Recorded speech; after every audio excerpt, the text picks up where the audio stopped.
Hello और welcome student, स्वागत है आपका करण सर फार्मा क्लासेस में। और आज हम बात करेंगे, थंबनेल से आप समझ ही गए होंगे कि आज मैं डिस्कस करने वाला हूं भारतीय फार्मा सेक्टर के अंदर होने वाली एक बहुत बड़ी घटना के बारे में। और आज हम डिस्कशन करेंगे रेनबेक्सी और दाइची सांग्यो के मर्जर के बारे में। मतलब हम आज डिस्कशन करेंगे कि क्यों जापान की तीसरी बड़ी कंपनी ने, जो कि है दाइची सांग्यो, उसने रेनबेक्सी को क्यों खरीदा, और रेनबेक्सी जो कि भारत की उस समय में सबसे जानी मानी कंपनी थी, वो क्यों बिक गई। यानी कि क्या ऐसा रीजन था कि आज जो है उस कंपनी के बारे में बिल्कुल नामो निशान खत्म हो चुका है। रेनबेक्सी जबकि एक जमाने में भारत की नंबर 1 कंपनी होती थी, साथ ही साथ यूएस के मार्केट में भी जिस कंपनी ने भारत का दबदबा रखा था वो थी रेनबेक्सी। और ये क्या रीजन था जिसकी वजह से रेनबेक्सी जो है वो रातों ही रात बिक गई और जापान की तीसरी सबसे बड़ी कंपनी दाइची सांग्यो ने उसको खरीदा। तो ज्यादा समय नहीं गवाते और वीडियो स्टार्ट करते हैं। 11 जून 2008 को, जी हां 11 जून 2008 को दाइची सांग्यो, जो कि जापान की तीसरे नंबर की सबसे बड़ी कंपनी है, उसने भारत की रेनबेक्सी कंपनी को एक्वायर किया। या ऐसा भी मैं बोल सकता हूं कि हुआ यह था कि दाइची सांग्यो ने रेनबेक्सी के 35% शेयर्स को 10,000 करोड़ में खरीदा और एक तरीके से पूरा का पूरा कंट्रोल जो है वो अपने हाथ में ले लिया। कौन सी कंपनी का? रेनबेक्सी का। अब इसमें एक बहुत बड़ा रीजन ये था, अब आपके दिमाग में आ रहा होगा कि रेनबेक्सी भारत की एक जानी मानी कंपनी है, तो ऐसा क्या रीजन था जिसकी वजह से रेनबेक्सी कंपनी को बेचना पड़ा उनके मालिकों के द्वारा?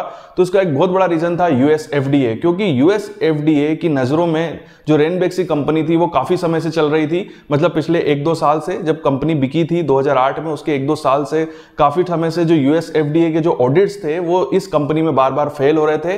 और इसका बहुत बड़ा रीजन जिसको माना जाता है वो था डाटा इंटीग्रेशन। जी हाँ, डाटा इंटीग्रेशन, जितने भी रेनबेक्सी के जितने भी बड़े बड़े प्लांट थे वहां पर ये डाटा इंटीग्रेशन पकड़ में आ रहा था और काफी ज्यादा डॉक्यूमेंट्स के अंदर गड़बड़ी जो थी वो इसके अंदर पकड़ में आ रही थी। तो जो रेनबेक्सी कंपनी के जो मालिक थे उनको एक बात समझ में आ गई थी कि अब हमारी जो कंपनी है वो टारगेट हो चुकी है, स्क्रूटनी में आ चुकी है, तो हो सकता है कि आगे चल के हमारी जो कंपनी है वो यूएस मार्केट में बैन हो जाए। जी हाँ, यूएस मार्केट में बैन हो जाए। और रेनबेक्सी जो कि भारत की एक नंबर 1 कंपनी थी, उसका एक बहुत बड़ा रीजन यही था क्योंकि रेनबेक्सी के ज्यादातर प्रोडक्ट जो थे वो अमेरिकी मार्केट में बिकते थे, यूएस मार्केट में बिकते थे। और सबसे ज्यादा जो कह सकते हैं कि जो अमाउंट आता था रेनबेक्सी का वो यूएस के थ्रू ही आता था। और जब आपको पता है कि अगर कोई भी कंपनी अगर यूएस के मार्केट में बैठी हुई है तो दुनिया के दूसरे देशों में अपना प्रोडक्ट बेचना बहुत ईजी हो जाता है उनके लिए, क्योंकि अगर यूएस एफडीए का अप्रूवल आपके हाथ में है तो आपको किसी भी अथॉरिटी से डरने की कोई जरूरत नहीं है। और यही एक पॉइंट है कि जब उनके मालिक, जो कि कंपनी के जो मालिक थे, उनको एक बार समझ में आ गई कि अब हमारी कंपनी जो है वो यूएस मार्केट में जब एक बार बैन हो गई तो जो दुनिया के जो दूसरे देश हैं वो भी धीरे धीरे इस कंपनी को बैन करेंगे।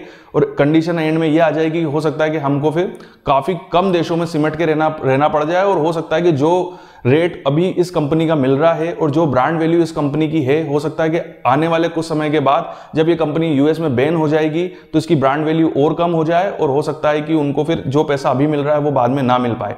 कुछ लोग ये भी कहते हैं, देखिए एक तो ये मैंने आपको बताया कि यूएस एफडीए वाला एक बहुत बड़ा मैटर तो था ही, साथ में ये दबी छुपी जुबान में भी मैंने कुछ चीजें पता करी है। तो ये रीजन भी था कि यूएस के मार्केट में जब रेनबेक्सी ने अपना एक बहुत बड़ा शेयर होल्डर हो गए थे, मतलब यूएस के अंदर कार्डियक रिलेटेड ड्रग्स जितनी भी होती थी, हार्ट से रिलेटेड ड्रग्स जितनी भी होती थी और कई ऐसी डिजीज से रिलेटेड ड्रग जो कि केवल यूएस की कंपनी ही बनाती थी, रेनबेक्सी ने आके उसकी जगह ले ली थी। और रेनबेक्सी के जो प्रोडक्ट थे वो अमेरिकी क्वालिटी के थे, सस्ते भी थे।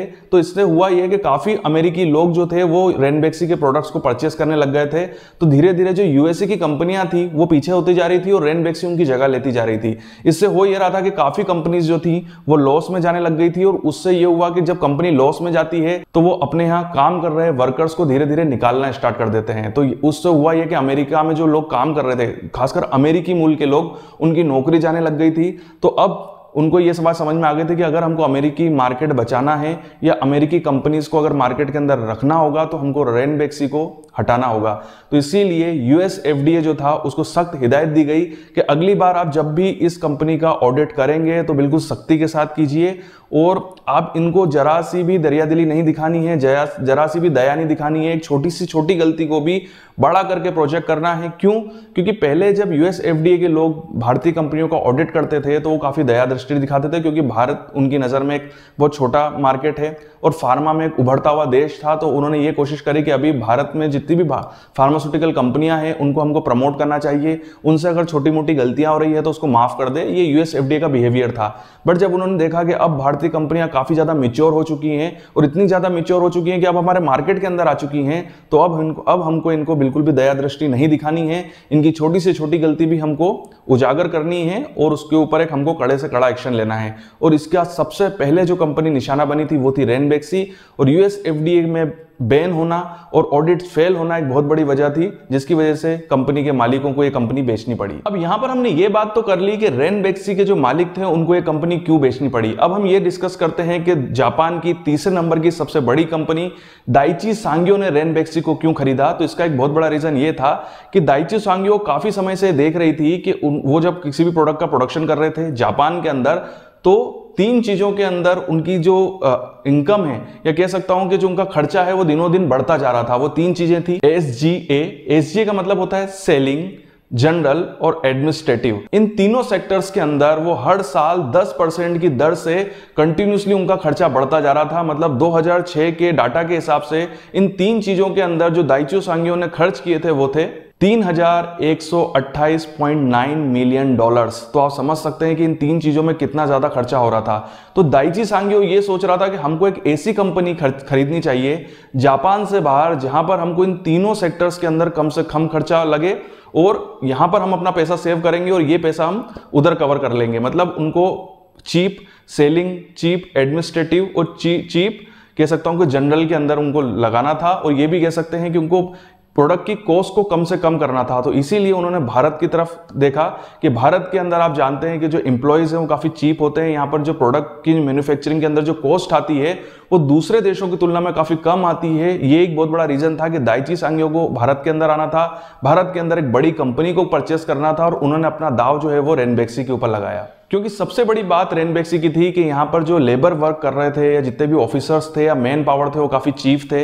यहाँ पर मैन्युफैक्चरिंग काफी सस्ती थी, यहाँ पर एडमिनिस्ट्रेशन काफी सस्ता था, यहाँ पर ट्रांसपोर्ट काफी सस्ता था जापान के मुकाबले में। तो दाइची सांग्यो ने दिमाग लगाया कि अब हम यहाँ पर प्रोडक्ट की जो मैन्युफैक्चरिंग है वो भारत के अंदर करेंगे और उसकी सेलिंग कहाँ करेंगे, जापान के अंदर करेंगे। उनको अमेरिकी मार्केट से कोई लेना देना नहीं था, उनका यूएस एफडीए से कोई लेना देना नहीं था। उनका प्रॉपर यही दिमाग लगाया उन्होंने कि हमको कहां पर करना है, अब हम जापान में अपना जो प्रोडक्शन है उसको रोक देंगे और सारा प्रोडक्शन जो है वो इंडिया में ट्रांसफर करेंगे, यहां पर ही ड्रग बनाएंगे।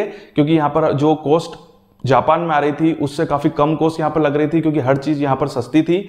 और इस आइडिया के बेसिस पे वो भारत आए और रेनबैक्सी को एक्वायर किया। उसके अलावा रेनबैक्सी भी कोई छोटी मोटी कंपनी नहीं थी। यही चीज उन्होंने देखी कि ये फायदा तो उन्होंने देखा ही देखा अपने पॉइंट ऑफ व्यू से रिलेटेड, और साथ ही साथ उन्होंने दूसरे मार्केट्स को भी टारगेट किया।